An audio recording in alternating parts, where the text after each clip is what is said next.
Olá, boa noite aos meus seguidores do canal do YouTube. Estou eu mais uma vez aqui, o Babalorixá Breno de Logoendé, para a gente dar continuidade às nossas indicações de livros que façam entender a nossa afrodescendência e toda essa forma de perceber a cultura afrodescendente nas Américas. Hoje eu vou trazer um livro que não é um livro nacional, é um livro que foi publicado em 1852 por uma norte-americana chamada Harriet. O livro chama-se A Cabana do Pai Tomás. Esse livro, ele é um livro denso, extenso, aqueles outros nos vídeos anteriores que eu falei com vocês, eram livros pequenos, porém esse ele é mais denso, ele tem 670 páginas, certo? Então, tá aqui esse livro e é de maravilhosa leitura, gente. Esse livro, ele marca, por alguns críticos, ele marca o início, uma das coisas que deu início à Guerra Civil norte-americana, né? Por que eu estou falando dessa Guerra Civil? Porque no Brasil, por exemplo, a abolição da escravatura, ela se deu por outras questões bem diferentes do que aconteceu nos Estados Unidos da América do Norte. No Brasil, houve várias rebeliões em todo o território, houve um movimento abolicionista, houve todo um trâmite, né, interno no Brasil a respeito da libertação dos escravos. Diferente daquilo que aconteceu nos Estados Unidos. A abolição da escravatura nos Estados Unidos se deu por motivos econômicos, né? O norte era industrial, o sul era agrícola. Então, o norte, havia esse contrassenso. O norte industrial precisava de desenvolver, queria que desenvolvesse fábricas, precisava de operário, mesmo que esses operários ganhassem muito pouco, né? Mas precisava de operários e mão de obra e consumidores. O sul já era agrícola, o sul queria manter uma economia agrícola e para isso eles achavam que era necessário a escravidão permanecer. Então havia esse choque entre o norte industrial e o sul dos Estados Unidos da América agrícola. Sendo assim, era um choque de interesses, eram, como que eu posso dizer, duas percepções de um país, né? Ou um país industrial ou um país agrícola. Então, dando continuidade nisso, esse livro, né, chamado A Cabana do Pai Tomás, ele é considerado por alguns críticos como o livro que teve maior repercussão no século, um dos livros com maior repercussão no século XIX, né, na história das Américas. Ele é considerado por alguns como o estopim da Guerra Civil norte-americana. Por quê? Porque ele trata o negro, né, como esse ser, né, necessário para a agricultura, pelo que eles queriam, em contraponto ao norte industrial. É lógico que houve então uma guerra de interesses, uma guerra econômica, e o norte ganhou, os industriais ganharam e o sul perdeu a guerra, e aí a escravidão acabou nos Estados Unidos, né? Isso é uma história muito longa, estou resumindo, para vocês mais ou menos entenderem. Mas esse livro, por que eu trouxe esse livro? Porque este relato, essa narrativa literária maravilhosa, por acima de tudo, é maravilhoso esse livro. Eu comecei a ler e não parava de ler, enquanto não consumi o livro, eu não parei de ler. O personagem principal do livro chama-se Pai Tomás. É um negro, cristão, humilde, muito religioso, assim, totalmente voltado para a bondade, para entendimento e para a fé cristã. Uma coisa me assusta nesse livro, não é que me assusta, uma coisa que me marcou nesse livro, porque até dos outros livros, a gente, principalmente no Brasil, a gente vê aquela concepção do negro que cultua os seus orixás e suas divindades africanas. Nesse livro, não. Nesse livro, o livro é totalmente voltado para o cristianismo. E aí, a autora, a Harriet, desculpe o meu inglês, eu não sei se é assim que se pronuncia, mas a autora, ela defende uma ideia, o seguinte, ela é contra a escravidão, então ela coloca que é como se fosse, havia duas opções. Primeira, o açoite, domesticar o negro para que ele fosse açoitado, para que ele se dobrasse diante das necessidades econômicas do país para desenvolver o país, os Estados Unidos. Por outro lado, ela diz, olha, existe uma outra possibilidade, né? Não transformar o negro como coisa, como animal de carga, mas existe uma outra saída, que é a cristianização, a evangelização desse negro.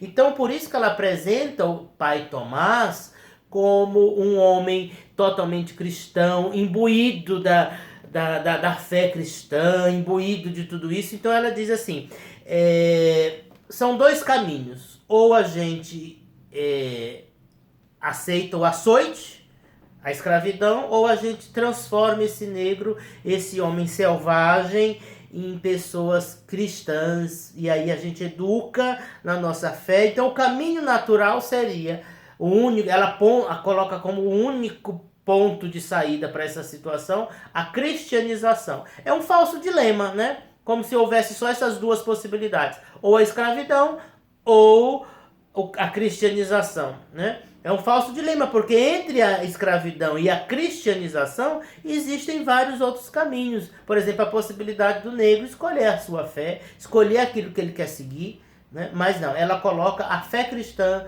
a Bíblia, a aceitação do cristianismo como, né, a verdadeira doutrina cristã, queria salvar suas almas, né, tirar o negro daquela situação primitiva, selvagem, pagã, né? Então o livro, a tendência do livro é isso, é tentar cristianizar e evangelizar o negro. É tanto que o personagem principal é assim um fiel devoto das Sagradas Escrituras, de Jesus Cristo, tudo, né? Então, e ela diz que isso é legítimo, né? Legítimo método para salvar os africanos, os escravizados. Ela defende essa ideia de que a escravidão reduz os seres humanos escravos a coisas, a objetos, sem sentimentos, sem nenhuma dignidade. Aliás, tem um outro vídeo aqui embaixo, se vocês observarem, do Joaquim Manuel de Macedo. Ele, quadros da escravidão, vítimas algozes, ele também trata isso, a escravidão como um câncer que destrói não só o corpo, mas a moral, a índole, o caráter do escravizado. Então, vocês forem lá procurar, esse vídeo também fala disso. Só que esse, do Joaquim Manuel de Macedo, é literatura nacional. Esse aqui é literatura norte-americana, certo? Então, gente, uma das coisas que nesse livro fica muito bem marcado, a autora, ela consegue traduzir a dor psicológica do escravo, do escravizado, a dor psicológica. Tem momentos ali que inclusive eu chorei, né? Você chora, você sabe, se comove com aquela dor, com aquele sofrimento, com toda aquela situação em que aquelas pessoas estavam presas, sucumbidas diante do açoite do dominador. Ela consegue descrever de uma forma muito real, muito... Parece que quando você está lendo, você se transporta para aquela situação, se coloca no lugar do escravizado e da sua dor, né? Ela consegue traduzir isso, conta com detalhes, certas situações de castigo, certas situações. Gente, é muito importante. Você parece que faz uma viagem na história, certo? Agora, tem algumas coisas nesse livro, algumas passagens, algumas cenas desse livro que me marcaram muito, que me despertaram assim uma percepção e que me marcaram muito. Primeira é a situação de uma mulher que comete suicídio, né? Retiram-lhe o seu bebê, retiram-lhe sua criança e ela fica aterrorizada com aquilo. Ela prefere morrer do que viver uma vida onde ela sequer pode ter o seu filho consigo.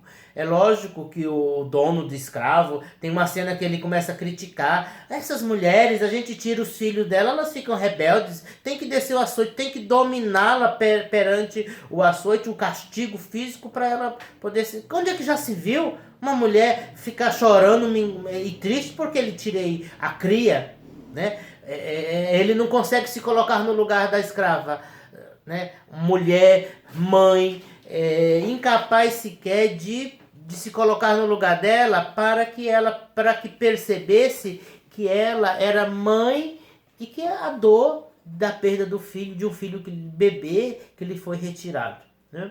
Então essa cena, e ela acaba cometendo suicídio por causa disso, fala de também, assim, gente, são vários personagens maravilhosos, vocês precisam ler, indico. Uma ótima leitura. Uma outra cena também que me chama a atenção, existem duas criancinhas nesse livro. Uma é a filha do branco, do dono de escravo, do senhor, e outra é uma negrinha, é difícil falar o nome dela, mas uma negrinha que ela é escrava e por pouco ela consegue se libertar da escravidão, porque ela cai nas graças da irmã do seu dono, e essa mulher, ela fala, não, eu quero, você vai me dar ela e você vai me dar de papel passado. Então ele assina a doação, termo de doação, pega a sua esposa como testemunha, logo após ele morre, ele vai ao centro da cidade e acaba sendo assassinado. Então, por pouco ela consegue se livrar daquela peso, ela muda de dono e a sua dona depois a alforria. Se livra de uma outra dona que fosse a esposa do cara lá, que como se fosse, seria muito mais feroz, muito mais severa, uma pessoa muito... Olha, a descrição dessa esposa do dono de engenho é uma mulher muito egoísta, ela não pensa em momento nenhum no outro, pensa só em si. Então, são relatos emocionais, psicológicos, ela entra na cabeça do personagem e tenta traduzir isso de uma forma literária, né? Então, e essa negrinha, essa escrava, a sua dona tenta educá-la nos moldes cristãos, nos moldes... acaba brincando com a outra meninazinha, que é branca, né? Então, de um lado tem a branca, do outro lado tem a negra. E ela faz de tudo, eu ensino a Bíblia, eu ensino as orações, eu ensino, mas ela sempre apronta, e realmente apronta.